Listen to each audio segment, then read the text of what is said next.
Halo teman-teman semuanya, apa kabar? Semoga teman-teman semuanya sehat, oke? Nah, sebelum kita memulai ibadah hari ini, mari kita siapkan hati kita dan kita berdoa. Terima kasih Bapak, mengucap syukur Tuhan buat berkat-Mu Tuhan, buat perlindungan-Mu bagi setiap kami. Sebentar lagi kami akan memulai ibadah kami, dimanapun kami berada. Kau memberkati dan mengurapi setiap kami Bapak.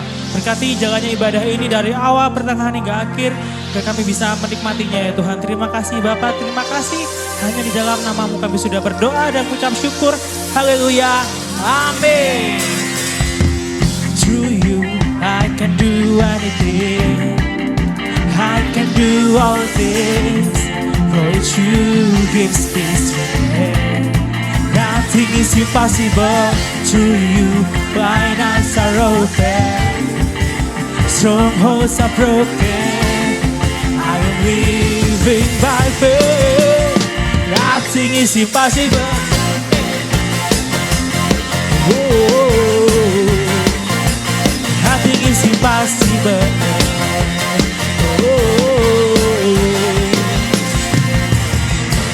I'm not gonna live by what I see.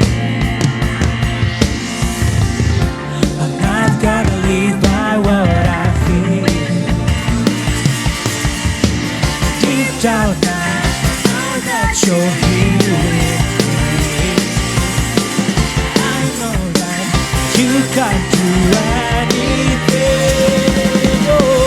To you, I can do anything. I can do all things. But you gives me strength. Nothing is impossible. To you, blind eyes are open, strongholds are broken. I am living by faith. Nothing is impossible.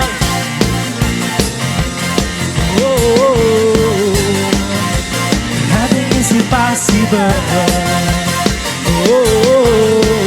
Sama-sama kita nyatakan.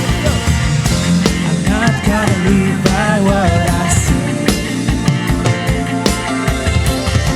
I'm not gonna live by what I feel. Deep down I know that you're here with me. I know that you can do anything.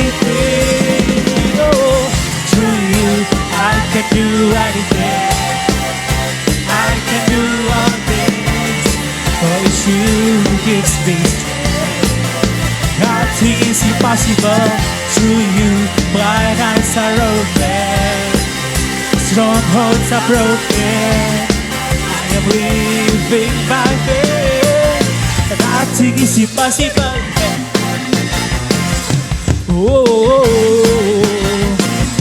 Nothing is impossible. Yuk sama-sama katakan. Hey. I believe, I believe, I believe, I believe in you. I believe, I believe, oh, I believe, I believe in you.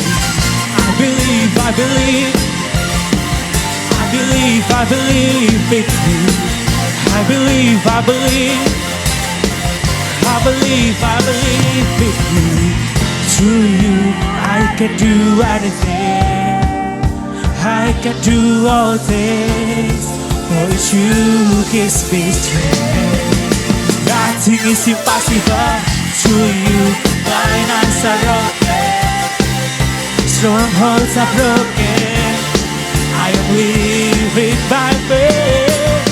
Nothing is impossible. I believe, I believe, I believe, I believe in you. I believe, I believe, oh, I believe in you. Yes, haleluya.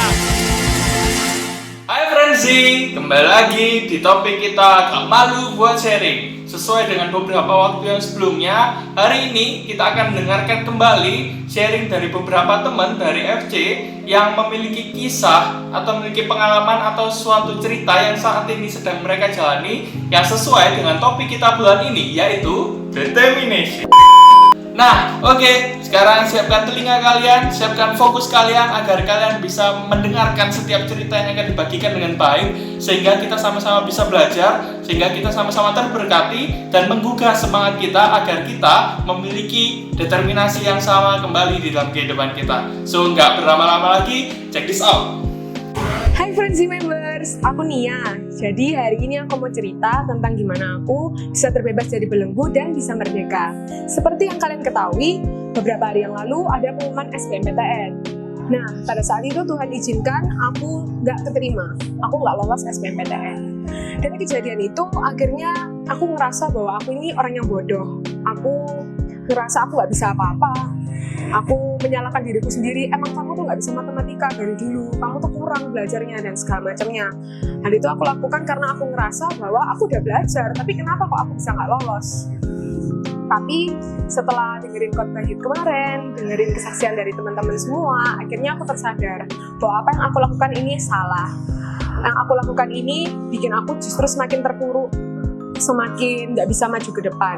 Nah, sekarang aku mulai bisa menerima kenyataan dengan nggak ngelihat masa laluku, nggak ngelihat kegagalanku, tapi terus-menerus maju dan melakukan yang terbaik ke depannya. Terima kasih, God bless. Shalom teman-teman, namaku Yoel dan di kesempatan kali ini aku ingin sedikit sharing tentang bagaimana caraku untuk bisa tetap bersemangat dalam belajar di masa pandemi seperti sekarang ini. Dan yang kita tahu kalau memang di masa pandemi ini kita diharuskan untuk mengikuti pembelajaran secara online. Dan mungkin ada beberapa hal yang bisa aku sharingkan yang bisa bermanfaat buat teman-teman sekalian. Di antaranya yang pertama adalah kita harus tetap menjaga hubungan kita dengan teman-teman kita, khususnya teman-teman yang memang suportif dan ya bersemangat dalam kegiatan pembelajaran. Tujuannya itu apa? Tujuan dari itu adalah ketika kita berteman dengan teman-teman yang positif, pasti kita akan berdampak pada diri kita sendiri dan kita akan menjadi orang yang positif juga. Terus yang kedua adalah cobalah untuk tidak menganggap pembelajaran online ini sebagai suatu hal yang negatif, atau singkatnya berusaha untuk berpikir positif ketika menghadapi pembelajaran online. Karena ada pengalaman dari temanku yang dimana dia selalu menganggap kalau pembelajaran online ini sama sekali gak efektif dan cuma membebankan dia aja. Dan dia cerita kalau memang dia selama pembelajaran ini dia gak semangat karena yaitu dia sudah berpikiran negatif terhadap pembelajaran online dan menganggap kalau itu cuma beban yang diberikan oleh guru-guru aja. Dan di sini kita harus belajar kalau memang kalian ingin tetap bersemangat, kita harus berusaha berpikir positif terhadap pembelajaran online. Jangan lihat sisi untungnya, jangan menganggap kalau belajar ini hanya merugikan kalian. Terus yang ketiga adalah tetap menjaga dan mengatur waktu kalian sebaik mungkin dan tetap persisten dalam belajar. Seperti yang telah disampaikan di minggu sebelumnya, di materi minggu sebelumnya, di mana kita harus resisten dalam menjalankan kegiatan kita, dan kali ini kita harus resisten dalam belajar. Maksudnya gimana? Maksudnya adalah ketika kita sebelum masa pandemi ini, kita kan diharuskan untuk pergi ke sekolah dan belajar dari jam 7 sampai jam 3. Sedangkan kalau kita bandingkan dengan masa pembelajaran online ini kan kita jadi lebih leluasa untuk belajar. Yang awalnya belajar kurang lebih 8 jam dan sekarang mungkin dikurangi jadi 6 jam atau 5 jam. Dan di sini kita harus bisa mengatur waktu kita, mengatur waktu produktif kita supaya kita bisa tetap resisten dalam belajar. Contohnya adalah dari pengalamanku, waktu itu aku sedang kurang bersemangat untuk belajar di pagi hari. Tapi di situ aku berusaha untuk pikir positif dan mengikuti pembelajaran dari jam 8 sampai jam 12 kurang lebih sampai jam 12. Dan di situ aku tetap belajar mengikuti peraturan dengan baik, dengan tertib. Ya meskipun gak semua dari pembelajaran itu bisa ketangkap, tapi setelah masa pembelajaran jam 8 sampai jam 12 itu selesai, pada waktu sorenya aku berusaha untuk belajar lagi tentang apa yang belum aku pahami. Karena memang aku pribadi itu lebih sering belajar ketika sore hari, dan itu menurutku lebih efektif dibandingkan aku harus belajar di pagi hari. Dan ya poin 3 itu yang ingin ku sampaikan adalah tetap atur waktu efektif kalian ketika kalian sedang belajar. Dan mungkin sekian sharing yang bisa aku sampaikan. Semoga sharing ini bisa memberkati semua. Terima kasih, God bless you. Shalom Friends Members, perkenalkan namaku Elisa Christine dari East Friends Call. Aku mau sharing tentang merdeka. Jadi pada awal pandemi ini aku mencoba untuk menjual makanan. Usaha ini berawal dari hobiku memasak di rumah. Setelah aku memberanikan diri untuk menjual masakan yang aku buat, ternyata aku banyak mendapatkan respon positif dari para pembeli. Dari cerita ini, aku dapat belajar untuk keluar dari zona nyaman dan mengalami kemerdekaan yang sesungguhnya. Terima kasih, God bless you. Jadi dulu pas aku SD, aku pengen masuk ke SMP yang aku mau. Nah, karena dulu aku pas kelas 4, 5, 6-nya kurang rajin lah pokoknya. Terus habis itu aku mau masuk ke SMP ku. Nah ternyata SMP ku itu butuhnya NA bukan danem. Nah sedangkan NA aku jelek gara-gara tadi kelas 4, 5, 6 ku kurang rajin, melakukan tugas, ulangan dapat jelek. Jadi akhirnya pas aku di SMP ku itu aku ngerasa kayak orang bodoh banget aku masuk dari sini gitu. Terus akhirnya itu nggak kerasa aku kelas 1 itu kayak merasa kayak males sekolah gini. Terus habis itu nah pas kelas 2 ini aku baru nemuin rasanya. Terus pas kelas 3 lebih enak lagi. Nah pas kelas 3 itu kan ada cap 3 jari. Nah aku akhirnya ketemu sama temen-temenku dulu yang SD yang masuk di SMP 1. Nah ternyata juga anak-anaknya kayak uraan, suka ngomong kotor. Terus habis itu sorry to say minuman keras juga. Pokoknya rusak lah teman-teman yang dulu SD. Nah dari situ aku lebih bisa terima untuk semua hal yang aku terima sekarang. Jadi aku merdeka dari ketidakbersyukuran. Shalom, perkenalkan nama aku Riri. Jadi hari ini aku mau sharing pengalamanku tentang ketergantunganku sama HP dan hal-hal yang masih mengangkat aku. Jadi aku itu mulai suka K-pop itu dari kelas 7 SMP. Dan selain suka K-pop, aku juga suka lihat drama Korea. Nah, waktu kelas 7 itu aku kayak ngerasa lagi asik-asiknya lihat drama Korea sampai kayak kecanduan gitu. Tapi di sisi lain aku tuh juga harus sekolah kan, jadi kayak nggak bisa lihat drama Korea terus-terusan. Nah, aku dari situ mulai mikir gimana caranya bisa lihat drama Korea tanpa harus ganggu jam belajarku. Dan aku kepikiran satu ide yang menurutku sekarang itu adalah hal yang tak sesalin. Jadi idenya tuh bangun jam 2 pagi cuma buat lihat drama Korea.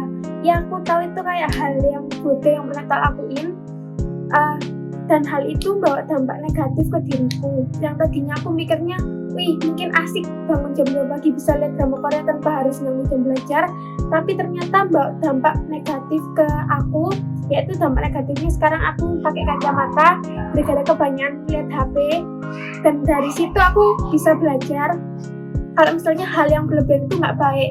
Dan puji Tuhannya sekarang udah bisa lepas, tapi nggak seluruhnya sih, cuma lumayan sudah bisa lepas dari drama Korea dan udah ngurangin penggunaan HP. Sekian sharing aku, terima kasih. Hai, Shalom Frenzy. Pada kesempatan kali ini aku mau sharing yang terkait dengan tema kita, yaitu determination. Langsung aja, aku mau cerita tentang bagaimana aku melawan hal yang menurut aku itu sangat mengenakan, tetapi aku harus bebas dari yang namanya dosa. Ini tentang pergaulan dan kebiasaan yang tidak baik. Jadi, semua ini berawal dari aku masuk SMP. Awal aku masuk SMP, aku merasa aku masih menjadi anak yang baik.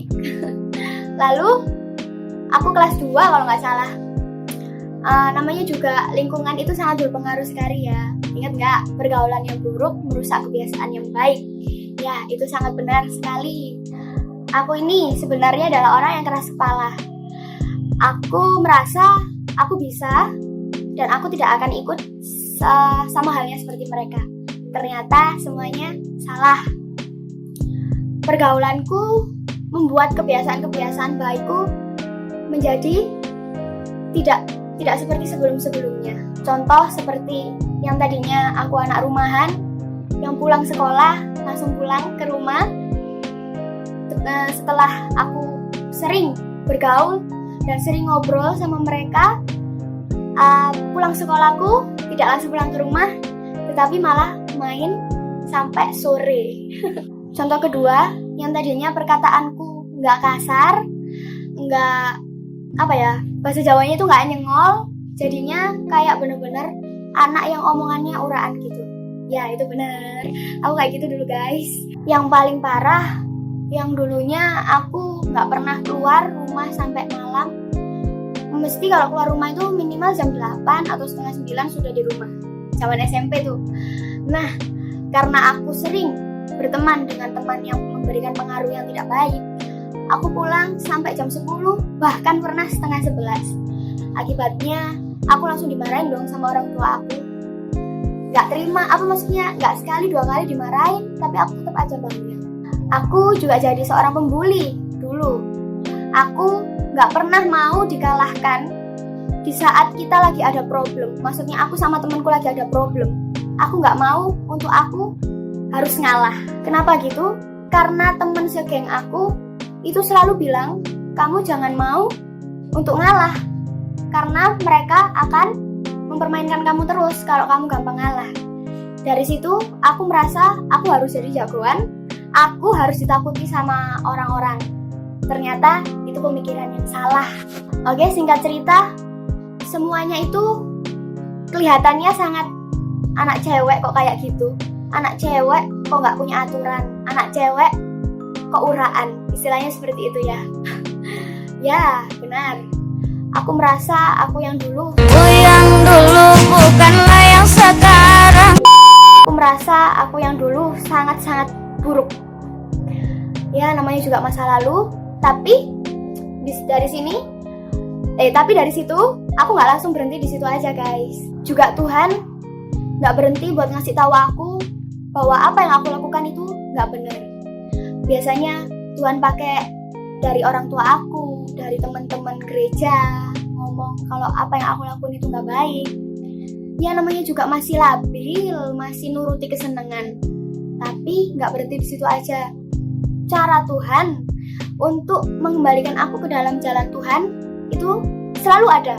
Sampai sekarang aku bayangin kalau masih merenung gitu, bisa ya Tuhan kayak gitu. Jadi Tuhan punya cara untuk aku bisa lepas dari teman-temanku yang memberikan pengaruh buruk itu. Puji Tuhan, saat ini aku sudah benar-benar gak melakukan hal-hal yang dulu lagi, kayak nongkrong setiap hari pulang malam. Bukan karena aku sekarang sudah lulus sekolah dan aku jarang nongkrong sama teman-teman aku, enggak.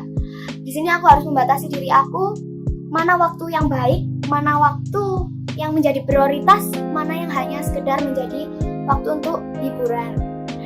Nah, bebas dari hal-hal yang buruk menurutku, memang pertamanya tuh nggak mudah. Kayak daging, ini ngomong, ngapain kamu nurutin itu? Ini loh enak, kamu bener nggak mau nyoba kayak gitu. Tapi di sini aku sudah enggak.